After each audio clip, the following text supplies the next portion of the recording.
शुकसाधिके पूर्णवैराग्य जाचे वशिष्ठा परिज्ञान योगेश्वराचे कवी वाल्मिका सारिखा मान्य सा नमस्कार माझा सद्गुरु रामदासा सह्याद्री गिरीचा विभाग विलसे मांदार शृंगावरी नामे सज्जन जो नृपे वसविला श्री उर्वशीचे तिरी साकेताधिपती कपी भगवती हे देव जासे श्री तेथे जागृत रामदासे नसे जो या जन्मा उधरी. आपण समर्थांच्या कुळाचा विचार करतोय. समर्थांच्या कुळात कोण कोण मोठं झालं आणि आपण जे पृथ्वी आप तेज वायू आकाश सगळ्यांमध्ये आहे याच्यातून आपण निर्माण झालो याचा विचार करतो या दशकामध्ये. आणि म्हणून आपण सूर्य पाहिलं, पृथ्वी पाहिलं, वाल्मिकींनी सुरुवात केली, समर्थांनी रामाशी नातं लावलं त्याचा विचार आपण अनेक ठिकाणी केला की सीतेला भूमीनी पोटात घेतलं म्हणून सीतेची ती माता झाली म्हणजे स्वाभाविकच समर्थांचं नातं लागलंच. अशा पद्धतीने आपण पृथ्वी आप तेज वायू याचा विचार करतो आहे. आज वायूचा विचार आपल्याला करायचा आहे.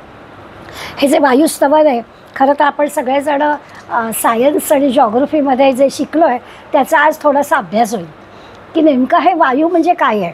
वायू काय आपल्याला दाखवता येणार नाही पण वायू ही जाणवण्याची गोष्ट आहे. आता सध्या इतकी छान हवा आहे, जरा खिडकी उघडली किंवा आता तुम्ही सगळे बाहेर आलात तर बाहेर हवा छान, वारं छान सुटलं असं आपण म्हणतो.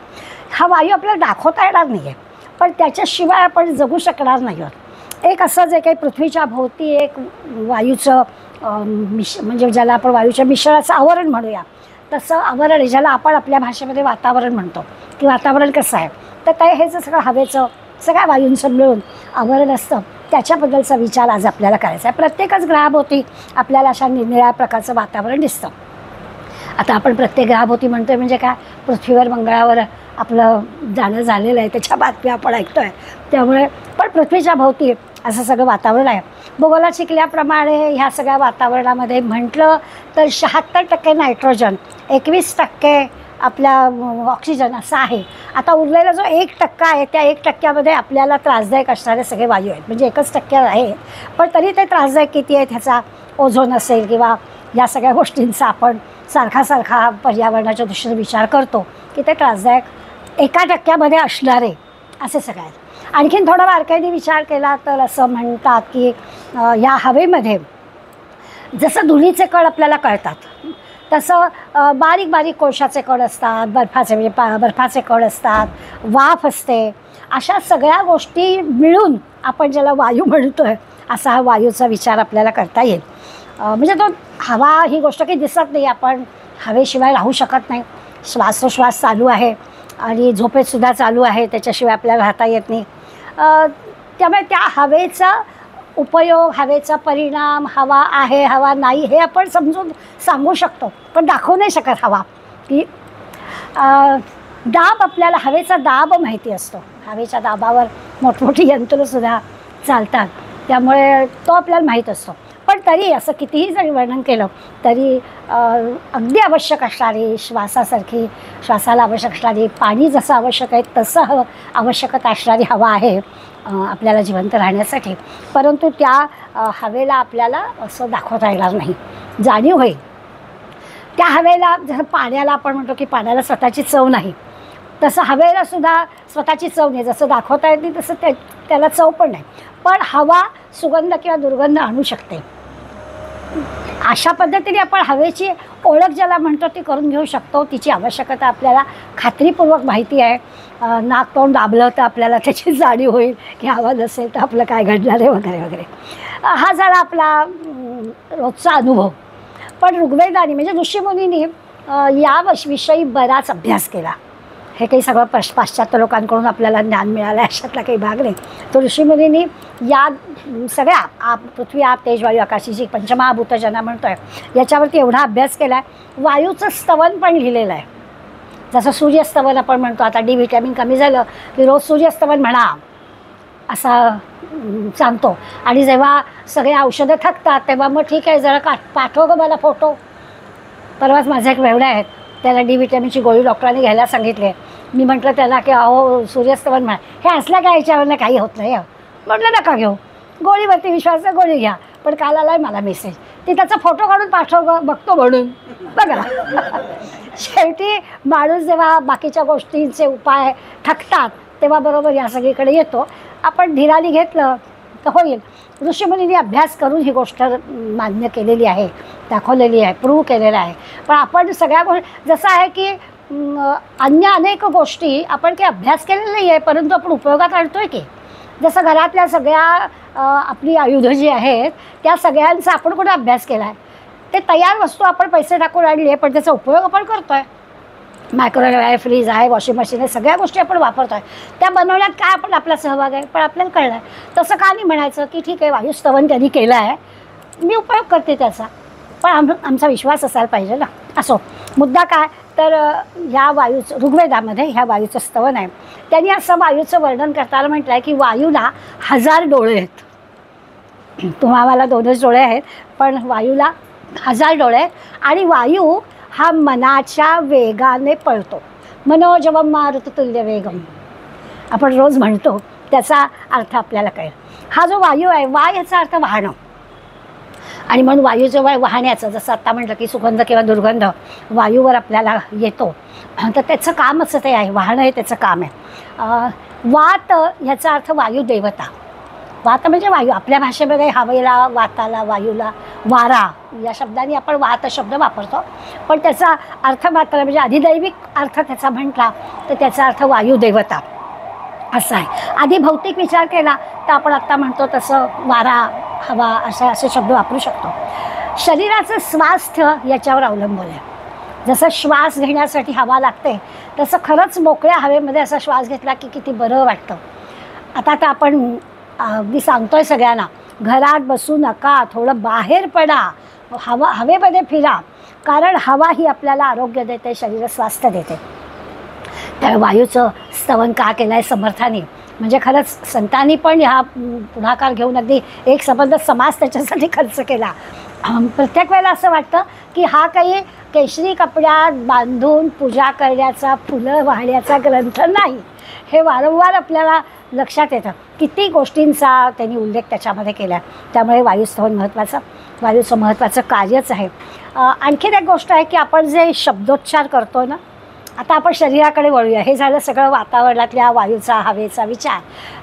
त्याच हवेवर आपलं हे शरीर पण चालतं आहे. तर हा जो देह चालवण्याची जी गोष्ट आहे त्याच्यासाठी वायू महत्त्वाचा आहे. जसं पाणी महत्त्वाचं आहे तसा वायू पण अत्यंत महत्त्वाचा आहे. जो शब्दोच्चार आपण करतो आहे त्या उच्चार करण्याची जी काही सगळी प्रक्रिया आहे, म्हणजे आपण 4 वाणींचा अभ्यास यापूर्वी केला आहे की आपल्याला माहिती आहे की आपल्या नाभीच्या ठिकाणी पहिल्यांदा असा काहीतरी मनामध्ये आपल्या विचार येतो. अजून त्याला शब्दरूप यायचं आहे, परंतु आपल्याला असा नुसता विचार येतो.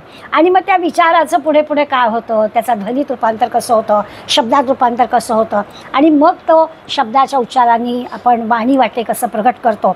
हा सगळा जो काही प्रवास आहे नाभीपासूनचा रसनेपर्यंतचा, जिव्हेपर्यंतचा, तो प्रवास जर आपण विचार केला तर इथे सगळीकडे वायूचं कार्य महत्त्वाचं आहे असं आपल्याला समर्थ सांगणार आहे. आणि ह्या सगळ्या वायूला नाभीपासून उच्चारापर्यंत जी चालना मिळते ती वायू देतं. आता एवढ्या सगळ्या आपण इतके पटकन बोलतो की आपल्याला एवढं सगळं घडत असेल याची काही कल्पना नाही आहे. पण नाभीपासून उच्चारापर्यंत, रसनेपर्यंत जो काही प्रवास शब्दांचा होतो, विचार मनात आल्यापासून ते विचार शब्दबद्ध करून प्रगट करेपर्यंतचा तो सगळा वायूमुळे होतं.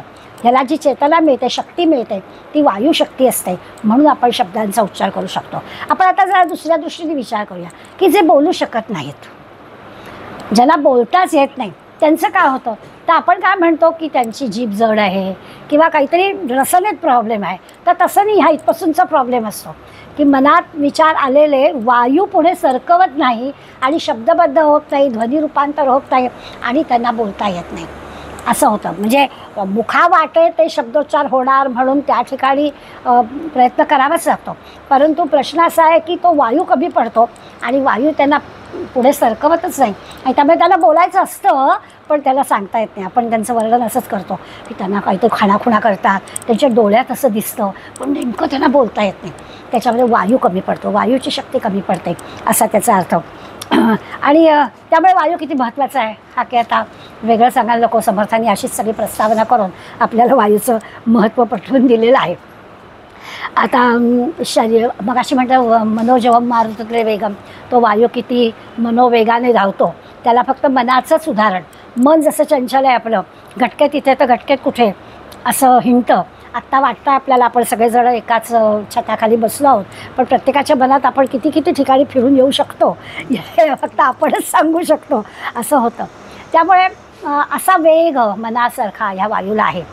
पण शरीर, प्राण आणि मन या सगळ्यामध्ये या सगळ्यांना जिवंत ठेवण्याचं काम वायू करतो. म्हणजे प्राणांना पण जिवंत ठेवणं, आता पंचप्राणांचा विचार आपण करणार आहोत, तर ते वायू या सगळ्याला जिवंत ठेवतात. आत्तापर्यंत आपण असं पाठ केलं की हवेवरती आपण जगतो किंवा पाणी आपल्याला अतिशय आवश्यक. आज आपल्या लक्षात येईल की वायू पण तितकाच आवश्यक आहे. आणि हवा आणि वायू असा विचार करते, हवा हलवण्याचं काम करण्याची शक्ती हवा आहे, पण ती बंद डब्यातली हवा आहे ती काय आपल्याला कामाची. त्यामुळे वाहणारी हवा जी आहे त्याला आपण वायू म्हणतो आहे. त्यामुळे तो वायू पण तितक्यात महत्त्वाचा आहे. शरीराला, प्राणाला आणि मनाला तिघांनाही हा वायू जिवंत ठेवतो, म्हणून तो वायू महत्त्वाचा. आता आपण आध्यात्मिक ग्रंथाचा अभ्यास करतो आहे, त्यामुळे हे सगळं जरी आपण शिकत असलो तरी आपल्याला ते लावायचं आहे सगळं आध्यात्मिकतेकडे. मग त्यांनी लगेच आपल्याला सांगितलं की ही जी शक्ती जशी शरीराला, प्राणाला, मनाला आहे, तसं ज्या नको असतील त्या गोष्टी बाजूला करायला पण हीच शक्ती आहे. आता नको असलेल्या गोष्टी काय बाजूला करायचे, तर आध्यात्मिक ग्रंथाचा अभ्यास करताना आपलं अज्ञान आणि अहंकार ह्या दोन गोष्टी आपल्याला दूर करायलाच हव्या आहेत. तर या ज्या दोन गोष्टी नाश करायला हव्यात, दूर करायला हव्यात, हे पण काम वायूची शक्तीच करते. चांगल्या गोष्टी वायूची शक्तीच करते आहे, आणि हे पण काम जे आहे नको आहे ते काढून टाकणं, हे पण वायूची शक्ती करते. मग अशी जसं मी म्हटलं की सुगंध पण वायूच आणतो, दुर्गंध पण वायूच आणतो. दोन्ही कामं वायूच करतो आहे, दोन्हीसाठी त्याचा उपयोग होतो आहे. आपल्याला याचा पण विचार समर्थांनी याच्यात केला आहे. आणि मग हे सगळं करताना समासाच्या अर्ध्या भागामध्ये या वायूचं स्तवन ऋग्वेदाने जसं केलं आहे तसं समर्थांचा मारुती. त्यामुळे समर्थ म्हणतात मारुतीची उपासना करा. शनिवारी मारुतीला जा, शनिवारी तेल घाला, नारळ फोडा, रुईच्या पानाचा हार घाला, असं नाही सांगितलं असं काही सांगितलं नाही. मारुतीसारखी शक्ती आपल्याला हवी आहे. रोज सूर्यनमस्कार घाला, वायूचं स्तवन करा. म्हणजे काय, तर हनुमंताला जसा तो वायुपुत्र आहे ना, त्यामुळे वायूचं स्तवन केलं, त्याच्याजवळ जशी शक्ती प्राप्त झाली तशी सर्व प्रकारची, बरं बुद्धिमत्ता वरिष्ठ, नुसती काही शरीराची शक्ती नाही तर बुद्धीची पण तितकीच शक्ती होती. तर या सगळ्या शक्तीचा विचार या हनुमंताच्या उपासनेनं आपल्याला करता येईल. म्हणून हनुमंताची उपासना करा, हे पण समर्थांनी त्याला त्याच्यात सांगितलं. योग शिक्षक आहात बरेच जण, त्यामुळे हनुमंताची शक्ती प्राणायाम करून मिळते. समर्थ सांगतायत, मी आपला उल्लेख का केला की तुम्हाला सगळ्यांना माहितीच आहे, तुम्ही सगळं करताच आहात. तर प्राणायाम ही मारुतीची उपासना करणं, याच्यामध्ये या प्राणायामाला फार मोठं महत्त्व आहे. या शक्तीनं, या शक्तीचं, वायुशक्तीचं जागरण होतं. प्राणायाम का करायचा, तर आपल्यातली ही जी आता वायुशक्ती काय काय कामं करते ते आता आपण पाहिली. त्या सगळ्या कामासाठी जी वायुशक्ती आपल्याला लागते ती प्राणायामाच्या साहाय्याने आपल्याला मिळते.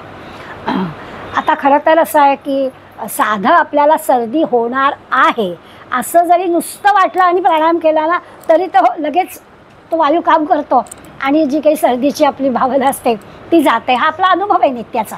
थोडंसं जरी मनात आलं की सर्दी होणार आहे बाबा, की बाकी काही करू नका, प्राणायाम करा. अगदी दिवसातनं 3 वेळा 4 वेळा जमेल तितक्या वेळा करा. आपोआप आपल्या लक्षात येतं की तो वायू काम करतो.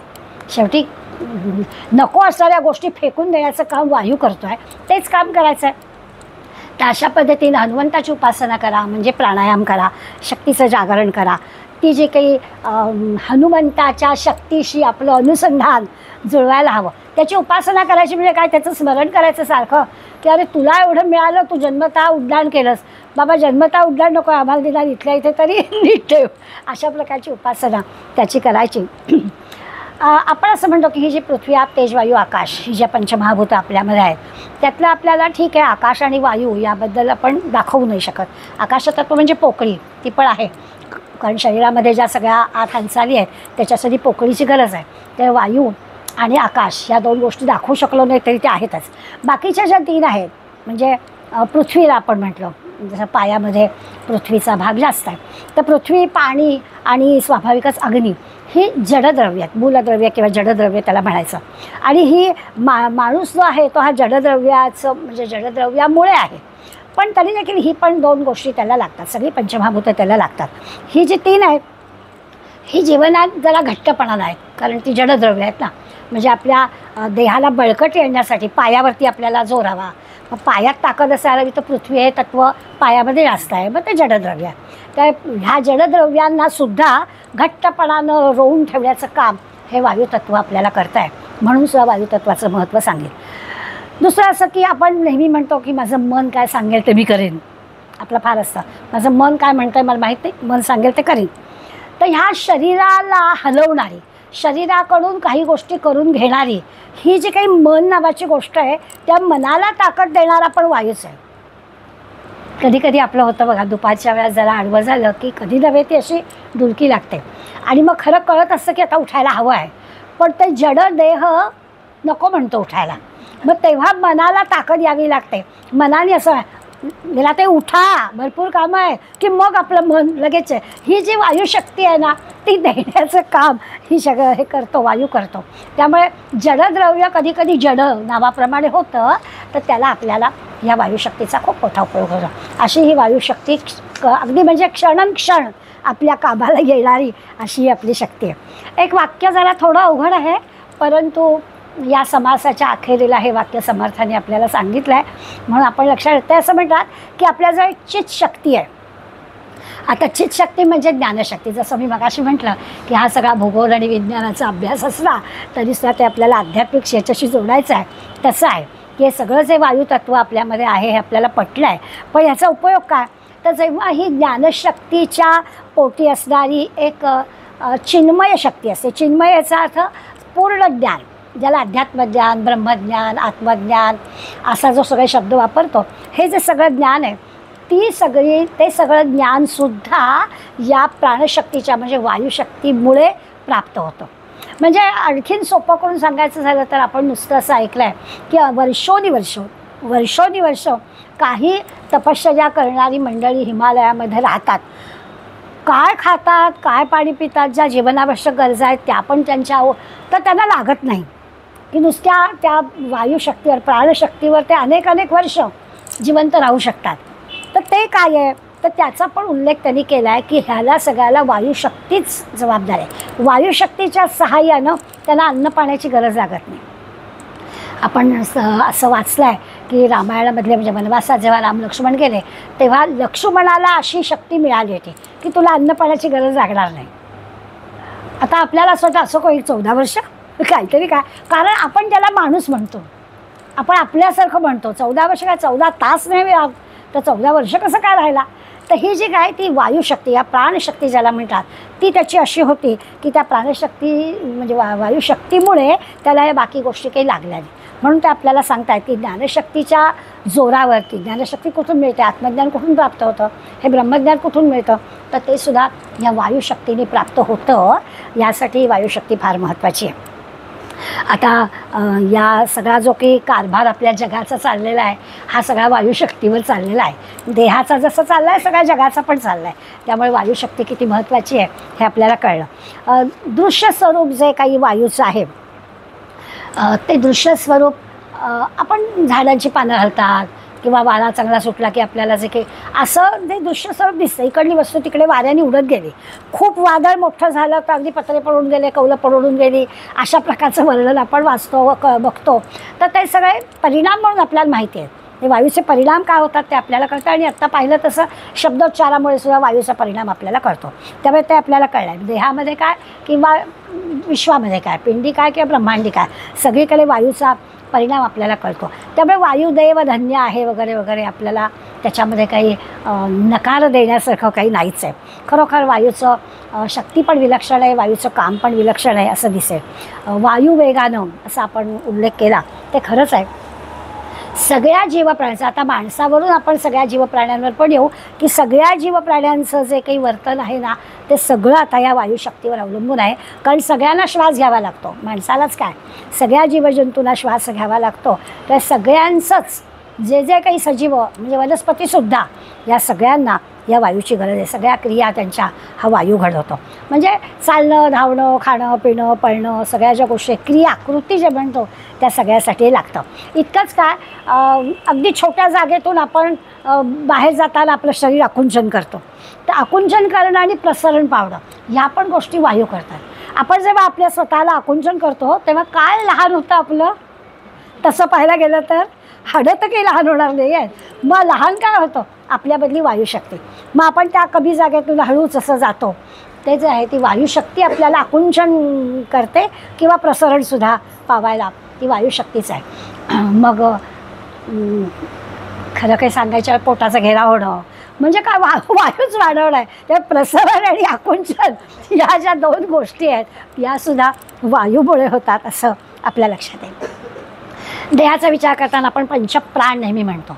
पूर्वीच्या काळी रोज एकदा त्या पंचप्राणांचं स्मरण करण्याची आपल्याकडे पद्धत होती. जेवायला बसलं की चित्राहुती द्यायच्या, ओम प्राणाय स्वाहा, अपानाय स्वाहा, ओम ब्रह्मणे स्वाहा वगैरे वगैरे.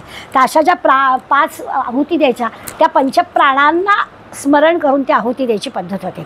मग ते 5 प्राण जे आहेत, ज्याला प्राण, अपान, व्यान, उदान आणि समान असं आपण म्हणतो, या प्रत्येकाचं कार्य आहे आणि प्रत्येकाची जागा आहे. हार्टची लगेच गोष्ट करते, ते प्राण आहे ना आपला. त्यामुळे ज्याला श्वास घेता येत नाही आहे किंवा काय होतं आहे लगेच म्हणतो बाबा जाऊन या काय आहे बघा. आणि मग आपल्याकडे काय हल्ली मशीनं चालूच आहेत, लगेच एन्जिओप्लास्टी वगैरे वगैरे इमिजिएट करायची असते. त्याला काय होतं आहे किंवा काही बरं वाटेल का, पेशंटला पण आणि डॉक्टरला पण थांबायचंच नसतं, हेच करायचं असतं. ते जाऊ दे, तो विषय वेगळा आहे. मुद्दा काय तर हृदयाशी चलनवलन, देहाचं जे सगळं चलनवलन व्हायला पाहिजे त्या हृदयाच्या ठिकाणी असणारी प्राणशक्ती आहे ती आपल्या देहातलं चलनवलन करते. त्यामुळे तो प्राण, सगळेच पाचही प्राण महत्त्वाचे, पण हृदयाच्या ठिकाणी तो चलनवलन करणारा प्राण आहे. अपान जो आहे तो वायू नको अशा सोडून येणं, ज्याला गुदाचा जो भाग आहे त्याला अपान असं म्हणतो, त्याला वलन म्हणायचं, टाकून देणं. व्यान हे सर्वांगामध्ये वायू आहे. रक्तप्रवाह सगळ्या शरीरभर, पायाच्या अंगठ्याच्या नखापासून वरती मेंदूपर्यंत सगळीकडे रक्तप्रवाह व्हायलाच पाहिजे, तो थांबता कामा नाही. याच्यासाठी जे लागतो तो व्यान आहे, तो सर्वांगभर असतो. आणि उदान जे आहे ते सांधे जे आपले आहेत त्या सांध्यांच्या ठिकाणी जो असतो तो उदान वायू असतो. हे खरं म्हणजे ही माझीच परीक्षा आहे, कारण तुम्हाला हे सगळं शिकवलेलं आहे, योग शिक्षक होताला ते सगळं तुम्हाला माहिती आहे. त्यामुळे आणि नाभीच्या ठिकाणी जो असतो तो आकुंचन पावडाला आता जे म्हटलं ते नाभीच्या ठिकाणी शक्ती असते, त्याला समान असा प्राण म्हणतात. अशा पंचप्राणांचा विचार समर्थांनी या समासात पण आपल्याला केला आहे. आपण प्राणशक्ती म्हणतो. ज्यांनी मुद्रांचा अभ्यास केला आहे त्यांना कळेल की आपण एक अशी बंदुकीसारखा ही मुद्रा जी आहे की फक्त आपल्या ही 3 बोटं एकत्र करायची आणि अशी 2 बोटं ही प्राणशक्ती आहे. आता म्हणजे काय, जर आपण जिना बंद झाली आणि समजा आपल्याला आता सगळे 5ही जिने चढून यायचं आहे तर ही मुद्रा करत चढायचं की जराही श्वास लागत नाही. हा अभ्यास करण्याची गोष्ट आहे किंवा करून बघण्याची गोष्ट आहे की ही प्राणमुद्रा आहे. ह्या प्राणमुद्रेने बंदुकीसारखी 2 बोटं पुढे ठेवायची, बाकी 3 बोटं जुळवायची. लक्षात ठेवायला सोपं जातं. आणि असं जर आपल्याला खूप चालायचं आहे किंवा आपल्याला असं वाटतं चढायचं आहे आणि दमतो आहे तर ही प्राणशक्ती आपल्याला ह्याच्यातून मिळते. असा मुद्रा अभ्यास करणाऱ्या लोकांनी प्रूव्ह केलेला आहे आणि आपण पण करून बघायचं. मला अगदी छान अनुभव आहे. गडावरती सज्जनगडावर मी गेले होते आणि मला असं वाटलं की 3च वळलं आहे खरं म्हणजे काही, पण धाप लागेल आपल्याला एवढ्या पायऱ्या चढताना अशी माझी समजून. तर मी पहिल्याच वेळेला करून तर बघू आणि मी अशी चढले. पहिल्याच वेळेला लक्षात आलं की अरे खरंच काहीच वाटत नाही, आपल्याला चढतोय असं वाटतच नाही. मी खालच्या लोकांना ओरडून सांगितलं, म्हटलं असं या, सॅक असते गळ्यामध्ये, अशी मुद्रा करा दोन्ही हाताची आणि चाला, काही होणार नाही. तर असं हा अभ्यास केलेले लोक आहेत आपल्याकडे. ही प्राणशक्ती आहे आणि या प्राणशक्तीच्या सहाय्यानं आपण काम करतो. याच्यामध्ये आणखीन एक 5 उपप्राण आहेत. जसे पंचप्राण हे मुख्य झाले, या 5 प्राणामध्ये समर्थांनी आपल्याला उपप्राण पण सांगितलेले आहेत. या उपप्राणांचं काम काय आहे तर जसं असं प्राणाचं कर्म, जसं आत्ता म्हटलं की श्वासोश्वास हृदयाशी असतं, श्वासोश्वास प्रत्येकाचं सांगितलं, किंवा नंतरचं आपण सांगितलं की मलाचा सगळा उत्सर्ग करण्याचं काम त्याचं असतं. व्यानाचं कर्म सांगितलं, सांध्यांची हालचाल जी आहे ती व्यानाची आहे. उदानाचं आपण काम सांगितलं की जे की रस म्हणजे रक्त सगळीकडे फिरवतो त्याचं काम आहे. पण याचं आणखीन एक काम आहे, आपल्याला उचकी येते, ही जी उचकी आहे ते उदानाचं कार्य आहे. आणि आपल्याला स्वप्न पडतात, हे पण उदानाचं काम आहे. आता म्हणजे काय, आता विचार जर करायला लागलं तर हे या उदानाचं खरं काम आहे अन्न रस जो म्हणजे रक्तद्वारा आपल्या सगळं शरीरभर ते रक्त पोचवणं. खाल्लेल्या अन्नाचं रक्तात रूपांतर होतं आणि ते रक्त सगळं शरीरभर पुरवलं जातं. हे त्या उदान वायूचं काम आहे. पण ह्याच उदान वायूचं प्रमाण जेव्हा असं कमी जास्त होतं त्यावेळेला आणखीन गोष्ट घडते, उचकी लागते. आपण बऱ्याचदा म्हणतो कोणाला तिखट खायला उचकी लागते, कोणाला बाण बसला म्हणजे पाणी प्यायलं की बरं वाटतं. याचा अर्थ पाण्याचं अंश कमी होतं. तो वायू हलत नाही तिथून आणि मग त्यामुळे आपल्याला होतं. आणि स्वप्न पडतात तीसुद्धा उदान वायूचं हे आहे असं सांगितलं जातं. समानाचं कर्म आपण पाहिलं की नाड्यांच्या द्वारा जे काही सगळीकडे रोमारोमामध्ये सगळं फिरलं जातं असं ते समान म्हणजे नाभीच्या ठिकाणी असतं. आकुंचन पावण्याचं काम ते करतात. या पंचप्राणामध्ये जसं आता उचकीचं सांगितलं तसं नाग नावाचा उपप्राण आहे. ह्या नागाचं काम काय आहे? आता त्याला नाग का दिलं त्याचा पण आपण विचार करू. नागाला प्राणायाम चांगला करता येतो. श्वास घेणं म्हणजे आपण जे श्वास सोडा आणि श्वास कोंडून धरायचा ती जी आपली आहे आपल्यापेक्षा त्याची क्षमता खूप आहे. नागाची पूजा का करायची नागपंचमीला? तर त्याच्याकडून ही गोष्ट घ्यायची आपल्याला की तो श्वास न घेता जास्त काळ थांबू शकतो. अशा प्रकारचा विचार आहे. ह्या नागाचं दुसरं म्हणजे उपप्राण म्हणून त्याचं काम काय आहे तर रिकामे पोट असलं किंवा भरलेलं पोट असलं तर ढेकर जे येते ते काम त्या नाग ह्या उपप्राणाचं आहे. किती बारकाईनं अभ्यास केला असेल लोकांनी असं आपल्याला कळतं. किंवा आपण डोळ्यांची उघडझाप करतो त्याला कूर्म असा शब्द आहे तर ते पण उपप्राणाचं काम आहे. कृकल असं आपण म्हणतो. कृकल म्हणजे शिंक येणं ते पण उपप्राणाचं काम आहे. देवदत्त म्हणजे जांभई येणं शब्द छान वापरला आहे पण जांभई येते त्याला देवदत्त असं म्हणतात तर ते सुद्धा उपप्राणाचं काम आहे. आणि धनंजय म्हणजे शरीर पुष्ट करणं ते पण वायूचंच काम आहे. ही पण कामं म्हणजे पंचप्राणांची कामं जी आधी सांगितली ती आणि त्याच्या उपप्राणांची कामं ही जी नित्याने आपण अनुभवतो पण हे काम कुणाचं आहे तर ते वायूचं आहे. मुळात वायुशक्ती आपली कमी जास्त झाली तर या सगळ्या गोष्टी घडतात चांगल्या वाईट सगळ्याच. ते आपल्याला लक्षात यावं यासाठी पंचप्राणांची माहिती पण दिली. हे सगळं मिळून हे सगळं शरीर चालवतं. एक वायू या अशा सगळ्या पद्धतीनं आपलं शरीर चालवतं. एका अर्थाने शरीर चालवताना या ज्या उचकी ढेकर जांभई अशा ज्या गोष्टी आपण शिंक ह्या पाहतो हे शरीर चालवण्यासाठी उपयोगी असणारी गोष्ट आहे.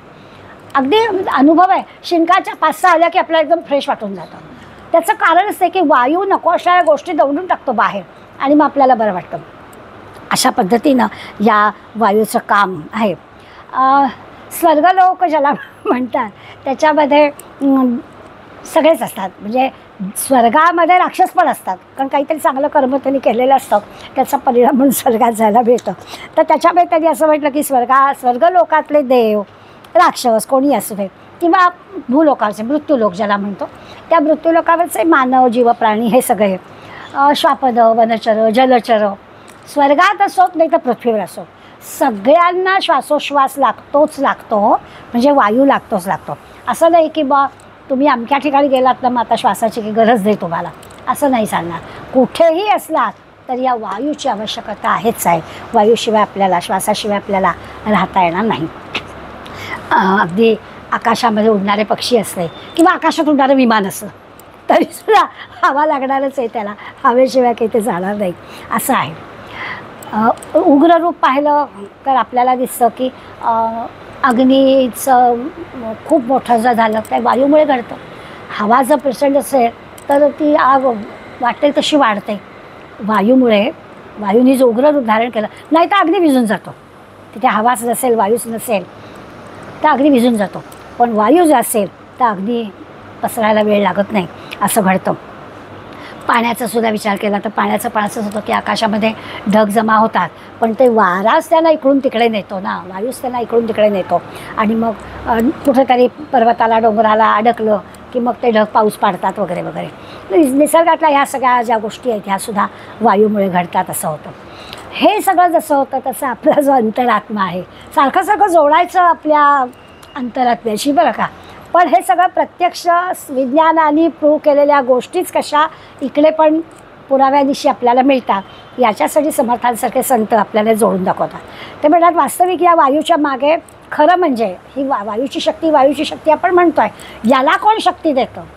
मग आपण अंतरात्म्याकडे जातो. जसं आपण पाहिलं होतं की ब्रह्मा विष्णू महेश, ब्रह्माने ही सृष्टी निर्माण केली, विष्णू सांभाळतो आणि महेश त्याचा नाश करतो असं वर्णन करतो. या ब्रह्माला कोणी निर्माण केलं? तसं ते प्रश्न निर्माण करतात की या वायूशक्तीमुळे एवढ्या सगळ्या गोष्टी घडतात. आम्हाला कळलं म्हणजे आहेच, ते पुराव्यानिशी सिद्ध झालेलं आहे. मग या वायूला ही जी शक्ती एवढी प्राप्त झाली हे कोण देतं? तो जो आहे तो श्रेष्ठ अंतरात्मा परमात्मा, त्याची सगळी सत्ता आहे. त्याच्यामुळे या वायूला मिळतं. ती सगळी सत्ता शरीरात जशी वायूच्या मार्फत सगळं काम करते तसं बाहेरसुद्धा ही ह्याच्याशी तुलना करता येत नाही. वायूसारखं दुसरं कोणी नाही. त्या वायूची शक्ती अफाट पिंडामध्ये आणि ब्रह्मांडामध्ये काम करते. आकाशामध्ये जसं आपण म्हणू की ढग इकडून तिकडे जातात, जणू काही ढगांचं सैन्य असं इकडून तिकडे जातं आणि पाऊस पाडतं किंवा काय जे काही विजा चमकतात, टकराव होतात ढगांच्या, असं सगळं जे घडतं हे सगळं वायूमुळे घडतं. ही वायूची शक्ती असते. चंद्र सूर्य सगळ्या नक्षत्र जी काय आहेत किंवा ग्रहमंडळे तारामंडळ हे सगळं जे आकाशस्थ ज्या गोष्टी आहेत त्या सगळ्या गोष्टी वायुदेवच घडवतो. असं सगळं घडतं. ग्रहणं होतात वगैरे वगैरे सगळ्या या वायूमुळे. म्हणजे पंचभूतातला हा जो वायू नावाचा घटक आहे ह्या आता आपल्याला असं सगळ्यांपासून वेगळा करता येत नाही. ह्याची फार मोठी शक्ती आपल्याला मान्यच करावी लागते. गारा पडतात. त्या गारा पडण्यापूर्वी काय होतं, सोसाट्याचा वारा सुटतो आणि गारा पडतात. सगळं वायूच, प्रत्येक ठिकाणी वायूच आपल्याला दिसेल. त्या सोसाट्याच्या वाऱ्याबरोबर काही जीवजंतू आकाशातले पृथ्वीवर येऊन आढळतात असं पण घडतं. म्हणून मग त्या वायूचा विचार त्यांनी, त्या वायूला कोणी निर्माण केला, तर त्या अंतरात्म्याने परमात्म्याने केला असं त्याच्यात सांगितलं. निरनिराळ्या पद्धतीने पृथ्वीची निर्मिती होताना शेषानी कशी पृथ्वी धरली किंवा काही आपण ज्या दशावतार म्हणतो त्या दशावतारामध्ये ठिकठिकाणी वर्णन केलं आहे की कासवानी पृथ्वी पाठीवर धरली किंवा म्हणजे कुर्मा अवतार ज्याला म्हटलं असं जे वर्णन करतात त्या पृथ्वीलासुद्धा तोलून धरण्याची क्षमता असणारे, पण त्याच्याजवळचा वायू हवाच. म्हणजे असं ही शक्ती आहे, पण ती शक्ती त्याला प्राप्त कशी झाली तर वायूमुळे. वराह अवतार देतात, त्या वराहाचे जे सुळ आहेत त्याच्यावर पृथ्वी तोलून धरली असं वर्णन आपण ऐकतो. तर त्याच्यामागे सुद्धा त्या वराहाला शक्ती कुठून तर ती वायू, वायूला शक्ती कुठून तर ती या परमात्म्याकडूनच मिळाली असं होतं. आणखीन समर्थ वर्णन करतात की आपण 33 कोटी देव म्हणतो, निरनिळ्या काय कात्यायनी वगैरे वगैरे खूप मोठी यादी त्यांनी दिली. आपण समास वाचताना आपल्याला कळेल या सगळ्यांना वायूचंच बळ आहे. त्याच्यामुळेच म्हणजे देवदेवतांनासुद्धा वायूचं बळ आहे. आणखीन एक आपल्याला आजही अनुभवायला येणारी गोष्ट, कमी झाला आहे शहरामध्ये त्याचा विषय, पण अंगात येणं आपण म्हणतो ही पण वायूशक्तीच आहे. किती देवता त्या एखाद्या देहामध्ये अशी काही येते की त्याच्यामुळे ती शक्ती त्यांना प्राप्त होते. आपण ते खरं आहे का खोटं आहे ह्याच्यात शिरण्यापेक्षा आपण नुसता वेगळ्या पद्धतीने विचार करायचा की 9 दिवस उपास करणारी व्यक्ती एवढी ताकद आणते कुठून? रात्र जागरण करण्याची. एक सामान्य तुमच्या आमच्यासारखाच देह त्यांना पण आहे. 9 दिवस ते उपास करतात आणि असा उपास त्या माणसाने करून शेवटच्या दिवशी ते घागर फुंकताना रात्री त्यांचं बळ पण खूप असतं, ताकद खूप असते, चालतात एवढे फास्ट. एवढ्यावर लक्षात येतं की हा जो वायू आहे त्या वायूची ताकद आहे सगळी असं आपल्याला लक्षात येतं. सगळीकडे ही वायू हे करतात. पृथ्वीच्या आवरणातून म्हणजे वातावरणातून आपण सुरुवात केली ते आपल्या या इथपर्यंत वायूच्या शक्तीपर्यंत आपण आलो. याला त्यांनी असं म्हटलं आहे, आवरण म्हणजे कंचुक शब्द वापरला आहे. कंचुकी म्हणजे चोळी, तसा हा शब्द इथे कंचुक आहे. तर कंचुक शब्द समर्थही वापरला आहे. त्याला पृथ्वीचं आवरण म्हणायचं.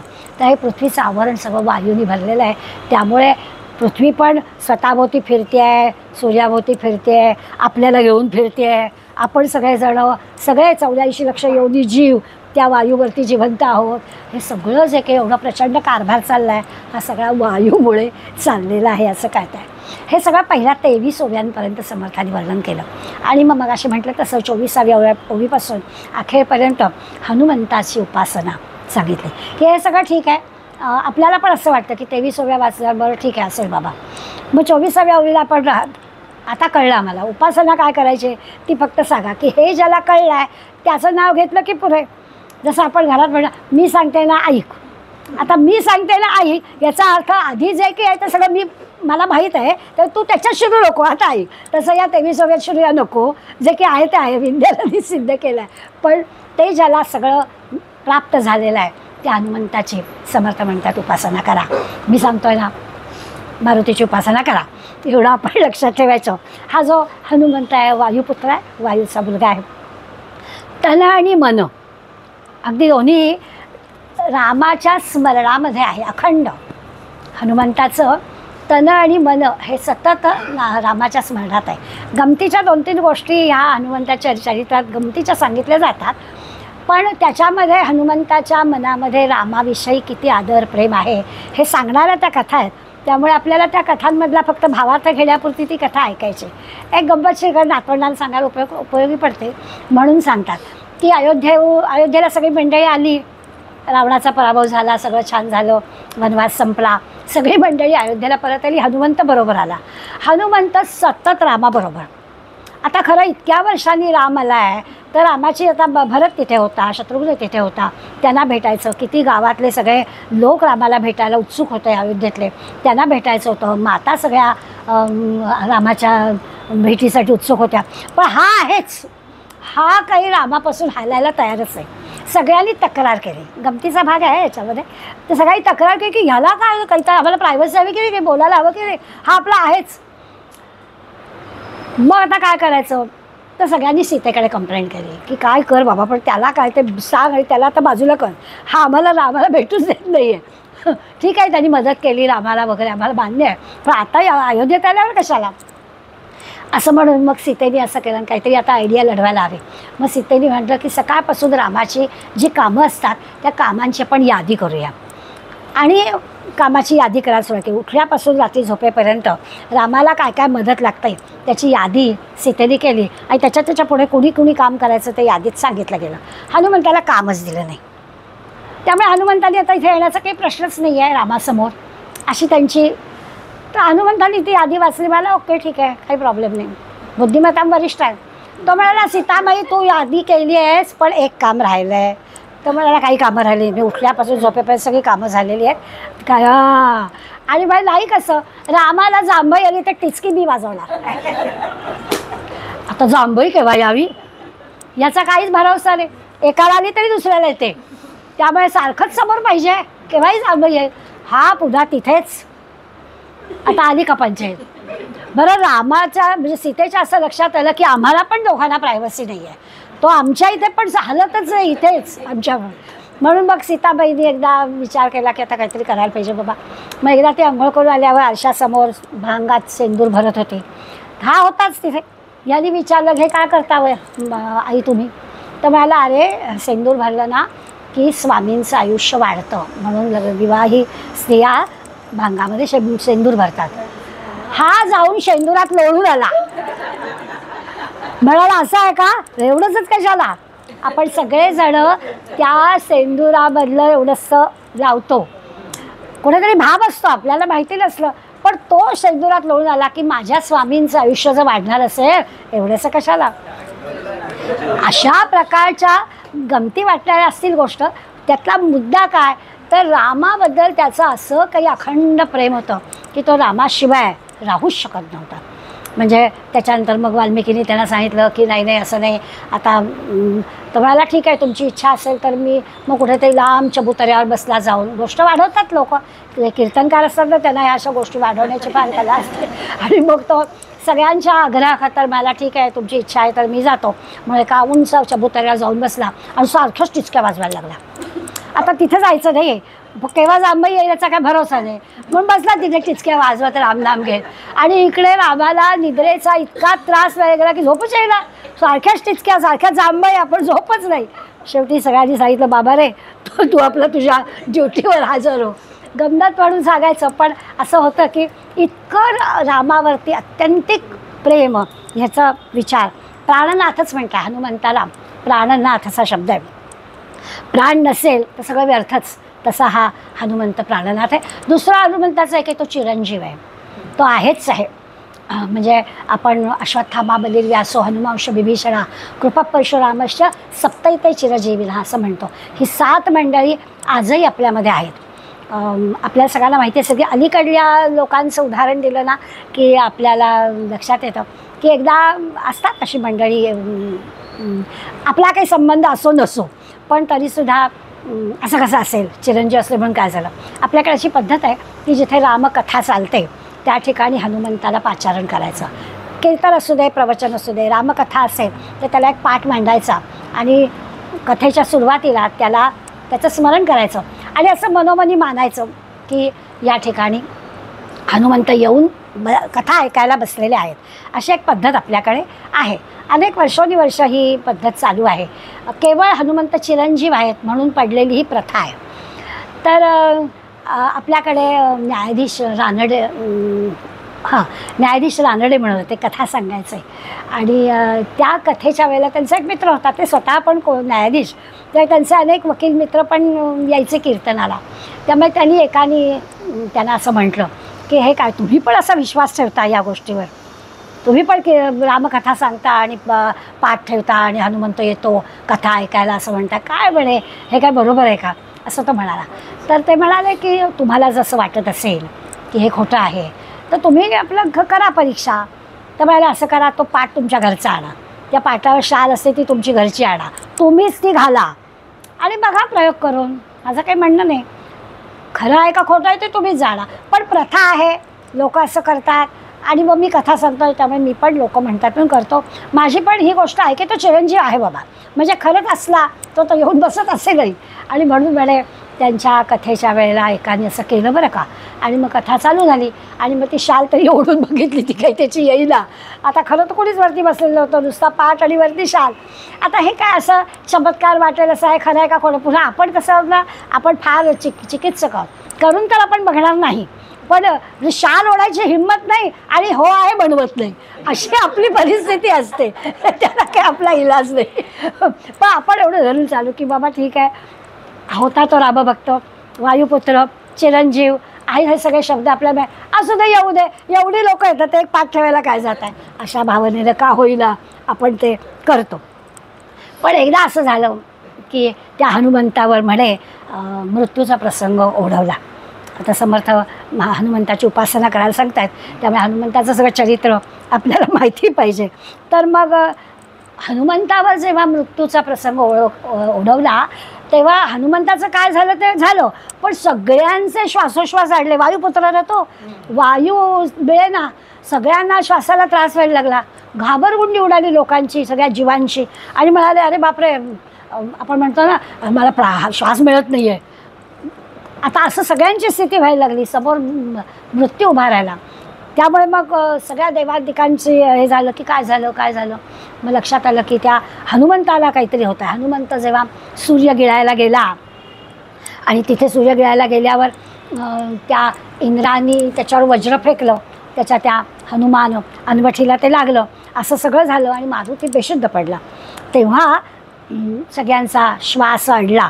सगळ्या देवांनी मग वायूची स्तुती केली आणि वायूला प्रसन्न करून घेतलं आणि मग सगळ्यांचे प्राण पुन्हा सगळ्यांना श्वासोश्वास नीट घेता आला असं म्हटलं जातं.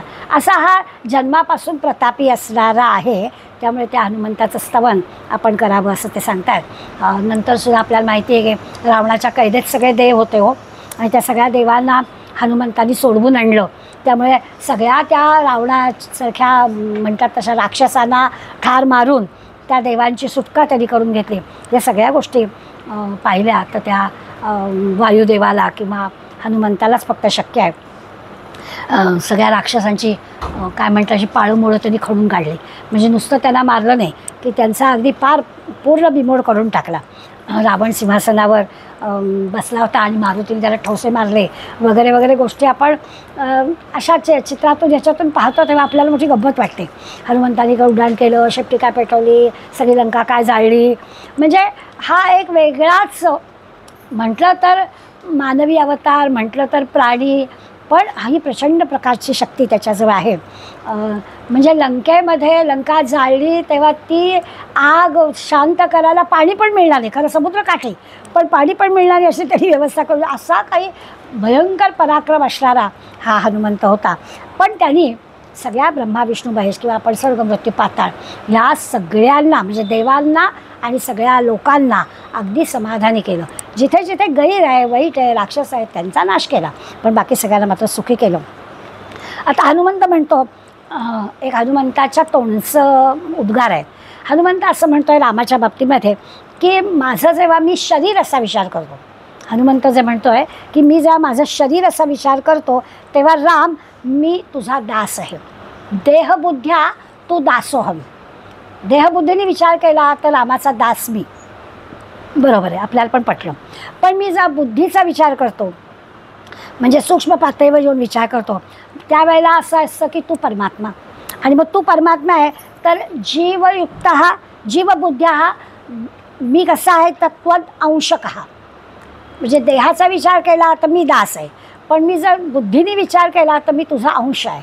म्हणजे तुझ्यातरी मला काही नाही, तू राम आहे, मी तुझा अंश आहे, अंशात्मक सगळ्या गोष्टी माझ्यामध्ये आहे.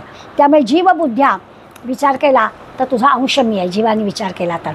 परमात्म्याचा असा विचार केला म्हणजे अद्वैत प्रस्थापित, तू आणि मी एकच असा जर विचार केला तर आत्मबुद्ध्या त्वम एव अहम, तो आणि मी एकच. आत्मबुद्धी देहबुद्धीनं जीवबुद्धीनं आत्मबुद्धीनं कसाही विचार केला तर मी कोण आहे अशी ओळख हनुमंताने रामाला करून दिली. शेवटी तो म्हणतो इति मे निश्चला मती, मी वायुपुत्र आहे पण माझी ही पक्की बुद्धी सांगते आहे की मी देहाचा विचार केला तर तुझा दास आहे, जीवाचा विचार केला तर मी तुझा अंश आहे, आणि परमात्म्याचा विचार केला तर तू मी एकच आहोत, असं हनुमंताने उत्तर दिलेलं आहे.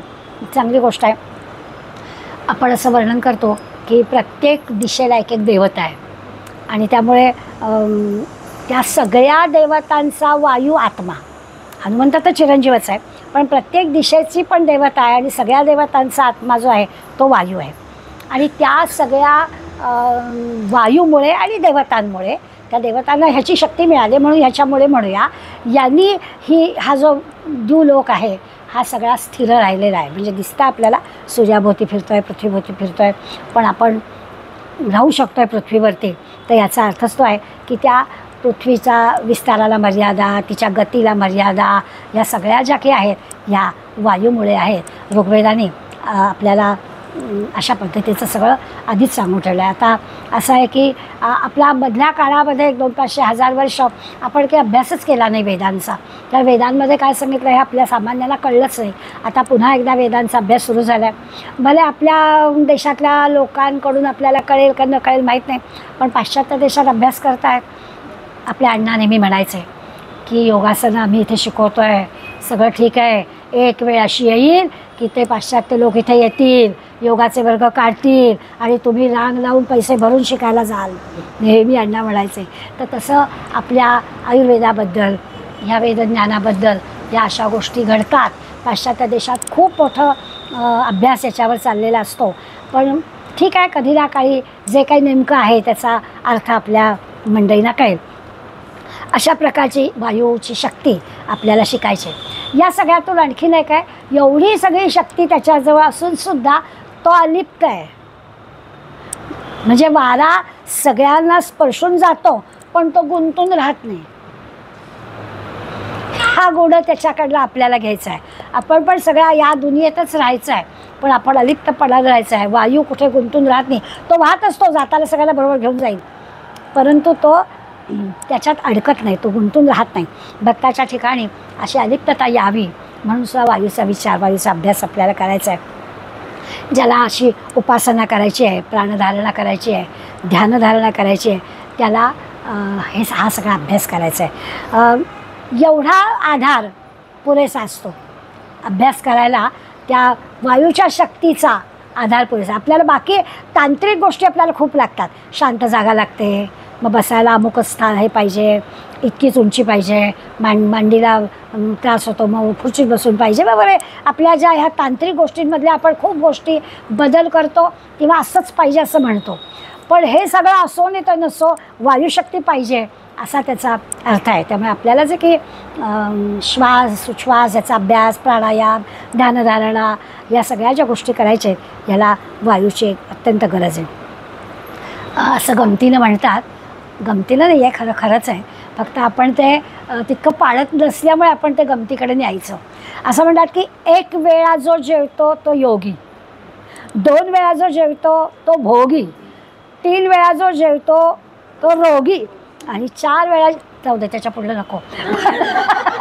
पण योगी म्हणून घ्यायचं असेल तर अन्न एकदाच हवं आणि एकदा कसं पुरणार. त्यामुळे आता पुढे पुढे आपण कुठल्या कॅटेगरीत आहोत ते आपल्याला कळेल. पण अशा ह्या हृदयापासून नासिकेपर्यंतची जी सगळी क्रिया आहे ती ह्या वायुतत्वात सगळ्या शरीरातली चालते, पण त्यातलं वायुतत्वच आहे. म्हणजे आपण पृथ्वी आप तेज वायू आकाशाचा विचार केला तर पायामध्ये, पायांपासून अगदी तळपायापासून मांडीपर्यंतचा जो भाग आहे तिथे पृथ्वी तत्व असतं. मांडीपासून जो नाभीपर्यंतचा भाग आहे त्या ठिकाणी जलतत्व असतं. त्या नाभीपासून हृदयापर्यंतचा जो भाग आहे तिथे तेज तत्व असतं. हृदयापासून आपल्या नाकापर्यंत, नासिकेपर्यंतचा जो भाग आहे त्याच्यामध्ये वायुतत्व असतं. म्हणून आपण प्राणायाम वगैरे घेताना उजवी नागपुडी, डावी नागपुडी सगळं सांगतो ते त्यात. आणि नासिकेपासून मस्तकापर्यंतचा भाग जो आहे तो आकाशतत्व असतं. अशा पद्धतीने विचार केला तर हे वायुतत्व निदान आपण हृदयापासून नासिकेपर्यंतच्या ज्या क्रिया आहेत त्या सगळ्या क्रिया या वायुतत्वावर आधारित आहेत. त्या ठिकाणचं वायुतत्वावर आधारित असणारं प्राणायामासारखं काम आपण केलं तर संबंध देहामधलं जे वायुतत्व आहे ते सगळ्या प्रकारचं चांगलं काम करेल असा त्याचा अर्थ. या वायूला शब्द आणि स्पर्श 2च मात्रा आहेत. मग असे जसं म्हटलं की वायू आपल्याला सुगंध किंवा दुर्गंध फक्त कळतो तर त्याला 2च गोष्टी आहेत. एक तर शब्द, आवाज येतो, वायूचा आवाज येतो. खिडकी लगेच बंद झाला ना की असा घुं घुं आवाज यायला लागतो आपल्याला. त्यामुळे त्याला शब्द आणि स्पर्श, आवाज आणि स्पर्श ज्ञान एवढंच आहे. तर हा त्याचा स्पर्श वायूचा गुण आहे आणि गती हा त्याचा धर्म आहे. सारखा तो वाहतच असतो. हनुमंताचा आपण विचार केला, हनुमंताला 11वा अवतार असं म्हणतात किंवा रुद्र असं हनुमान म्हणतात, महारुद्र असं म्हणतात. मूळ कानडी भाषेमध्ये खरोखरच हनुमंताला दैवत मानतात असं आहे. निरनिराळे हनुमंताच्या मूर्तीचे प्रकार पण आपल्याला माहिती आहेत. हनुमंताची रामाच्या समोर जी मूर्ती असते त्याला दास मारुती म्हणतात. हात जोडलेली मूर्ती असते त्यामुळे तो दास मारुती असतो. काही मारुती असतात ते दक्षिणेकडे, तो दक्षिणाभिमुखी मारुती असतो आणि तो असा वीर ह्याच्यामध्ये असतो, वीरासनामध्ये असतो आणि त्या वीरासनाची हात गदा असते, केव्हाही उड्डाण करू शकेल अशी त्याची आसन असतं त्याचं. तर तो जो असतो तो दक्षिणाभिमुखी मारुती असतो. काही मारुती द्रोणागिरी हातात घेतलेले असे मारुतीचं आपल्याला मूर्ती दिसते. तर तसा द्रोणागिरी हातात घेतलेला प्रताप मारुती त्याला म्हणतात. आपण 11 मारुतींचं हे पाहिलं तर आपल्याला ठिकठिकाणी मारुतीची तिथी कथा आपल्याला कळते. काही ठिकाणी पंचमुखी मारुतीचं देऊळ असतं. नर्मदा परिक्रमेत गेलं तर 5 मुखी मारुती आपल्याला दिसतो आणि प्रत्येक दिशेला त्याचं वेगवेगळ्या याचं रूप आपल्याला दिसतं. निरनिराळी आयुध त्याच्या हातामध्ये आहेत. आपल्याला जशी गदा माहिती आहे तसं निरनिराळी आयुध मारुतीजवळ आहे. आपल्या दृष्टीने आपण विचार करायचा तो बुद्धिमत्ता वरिष्ठ आहे, त्यामुळे बाकी सगळे आयुध तर आपल्याला लागणार नाहीत. एक बुद्धीच्या दृष्टीनं जरी आपल्याला ते आयुध हातात आलं तरी आपल्याला ते पुरेसं आहे असा त्याचा अर्थ. असं हे वायूचं स्तवन आणि हनुमंताची उपासना ह्या दोन्ही गोष्टी आपल्याला या समासामध्ये सांगितल्या आहेत. आता खरं म्हणजे पृथ्वी आप तेज आपलं झालेलं आहे. आता राहिलं आहे काय तर आपण अंतरात्म्याचा विचार करणार आहोत. त्या पुढला जो समास आहे त्याला नाव दिलं आहे महत. महत म्हणजे महत्त्वाचं, महत्भूत निरूपण. आता महत्त्वाचं काय, पंचमहाभूत सांगून झाले आहेत, आकाश सांगितलं नाही आहे, बाकी सगळं सांगून झालेलं आहे. तर महत्भूत म्हणजे सगळ्यात महत्त्वाचं काय आहे. आत्ताच्या जसं समासात पाहिलं की याला कोणी निर्माण केलं तर आपण अंतरात्म्याकडे पोचतो. त्या अंतरात्म्याचा विचार पुढल्या समासामध्ये आपल्याला करायचा आहे. आज आपण या वायुतत्वाचा आणि त्याच्या निमित्तानं वायुपुत्र हनुमंताचा विचार केला. तव स्मरण संतत स्फुरणदाय्या महाघडो त्वदीय गुणकीर्तन ध्वनिसुरम्य कर्णी पडो. स्वदेश हितरक्षणा विनदुजी कथा नाबडो. तुझ्या समहिया मुची तनुहि देश काजी पडो. जय जय रघुवीर समर्थ.